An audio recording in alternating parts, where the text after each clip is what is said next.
मेरी जिज्ञासा है, जब भलाई का बदला बुराई से मिलता है तो भलाई से श्रद्धा हटती है। जब हम किसी के साथ अच्छा करते हैं और फिर हमारे साथ लगातार बुरा होता है तो फिर सत्कर्मों से आस्था गिरती है। धर्मात्मा दुखी और अधर्मात्मा सुखी दिखाई देता है, तो धर्म से श्रद्धा कंपायमान होती है। इन्हीं सारी परिस्थितियों में हम अपनी आस्था, हम अपनी श्रद्धा को कैसे अडिग और अकम्प रखें, समाधान चाहते हैं। नमस्ते महाराज जी। अच्छाई के बदले यदि बुराई न मिलती तो ये संसार ही मोक्ष हो जाता, कोई मुनि और आर्यिका नहीं बनता। इसलिए भगवान करे संसार में सदा बुराई, अच्छाई के बदले बुराई मिलती रहे, जिससे लोगों को वैराग्य होता रहेगा, मुनि धर्म चलता रहेगा। क्योंकि संसार इसी का नाम है। संसार का ये स्वभाव, ये समस्या नहीं है, संसार का नेचर है, ये संसार की व्यवस्था है। यदि ये संसार में ये सब ना होता तो संसार की इतनी निंदा क्यों, इतनी बुराई क्यों?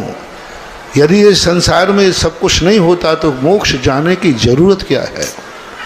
तो मोक्ष मार्ग ही बता रहा है कि संसार में ये सारी स्थितियां रहेंगी।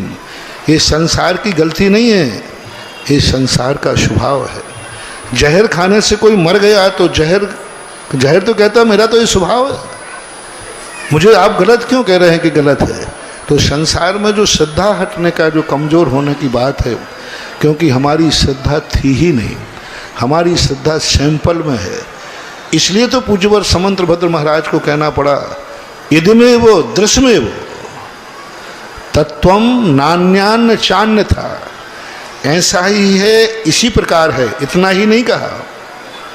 बहुत बड़ी बात। समंतभद्र महाराज का बहुत बड़ा लॉजिक इतना जबरदस्त है कि दिमाग को हिला देता है। उनमें इतने भी संतुष्ट नहीं हुए, आज तक मैंने ये परिभाषा और कहीं देखने में नहीं आई।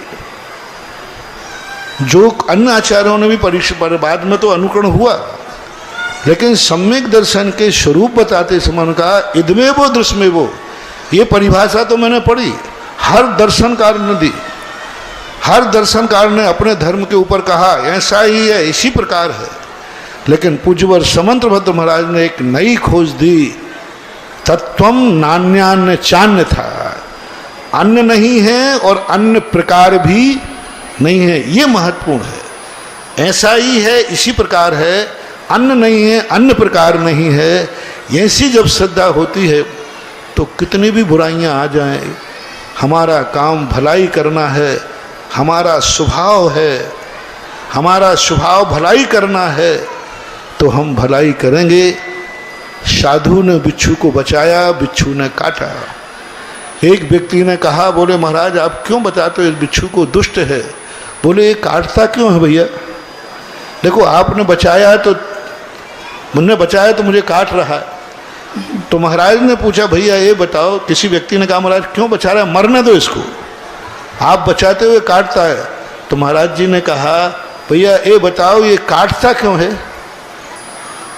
ये पहचानता तो है नहीं, इसकी आंखें तो है नहीं, ये काटता क्यों है? तो भाई साहब ने कहा महाराज जी आप नहीं जानते, ये बिच्छू का स्वभाव है। तो महाराज कहते हैं जब एक बिच्छू होकर अपना स्वभाव नहीं छोड़ रहा है तो मैं साधु हूं, मेरा स्वभाव दया है, मैं भी नहीं छोड़ूंगा। जब तक मेरे हाथ में ताकत है मैं इसे बचाता रहूंगा, जब तक इसके डंक में ताकत है ये मारता रहेगा। इसको बोलते हैं श्रद्धा। आप कहाँ डिगा पाए? वो भलाई कर रहे हैं, वो बुराई कर रहा है, ये भलाई कर रहा है, वो डंक मार रहा है।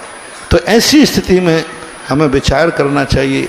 और जो धर्मात्मा आज तुम्हें गरीब दिखता है, दुखी दिखता है, तो ये तो आज वर्तमान का धर्मात्मा है। अतीत उठा के देखो उसके कारनामे। आज वो पापात्मा है, अतीत उठा के देखो उसकी अच्छाइयाँ। रावण का पूर्व उठा के देखो कितना बड़ा धर्मात्मा, इतना बड़ा किमिक्षक वरदान, किमिक्षक दान, कितना बड़ा धर्मात्मा था रावण, उसका फल उसे मिला है। इसलिए ऐसा नहीं सोचना, अतीत का फल वर्तमान में मिला है और इन्हें अतीत की सजा वर्तमान में मिली है। इसलिए धर्मात्मा व्यक्ति आज का धर्मात्मा है। अतीत उठा के देखो, जितने महान आत्माओं पे कष्ट आए हैं, इनके अतीत उठा के देखो, हमें दया आती है। आदिनाथ क्योंकि हमारे तीर्थंकर हैं। अतीत उठा के देखो किस तरीके से कसाए, एक भूखे प्यासे बैल के लिए जिस तरीके से उन्होंने उसका मुख बांधा था, उस दशा को याद करते ही ऐसे लगता है कि ठीक हो रहा है।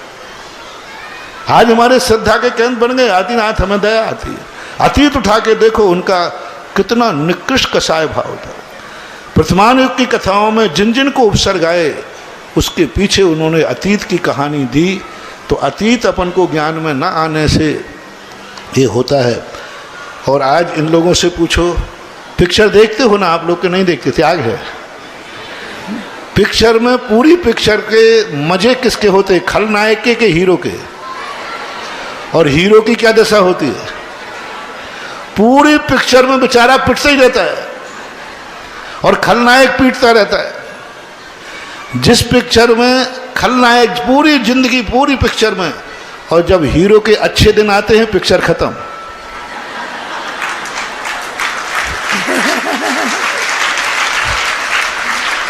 जब तक खलनायक के अच्छे दिन चलेंगे पिक्चर चलती रहेगी, और हीरो के बुरे दिन चलेंगे तब तक पिक्चर चलती रहेगी। जैसे हीरो के अच्छा दिन आया पिक्चर खत्म। इस संसार का स्वभाव है माता जी। इसलिए संसार में ये बना रहने दो। अपन जिस कंपनी के सदस्य हैं उस कंपनी को दिवालिया मत निकालो, क्योंकि संसार यदि अच्छा हो जाएगा तो अपनी कंपनी का क्या होगा। इसलिए अच्छा रहे, संसार में धोखाधड़ी चलती रहे, तभी तो तुम आओगे। महाराज मुझे बचाओ, इस संसार मैंने देख लिया है। जगत का है वो सूत्र झूठा हो जाएगा। पूज्यवर उमा स्वामी महाराज का जगत का है स्वभाव हुआ संवेग वैराग्यार्थम। ये जगत की इन विचित्र दशाओं को लेकर के ही तो वैराग्य का रास्ता खुलता है।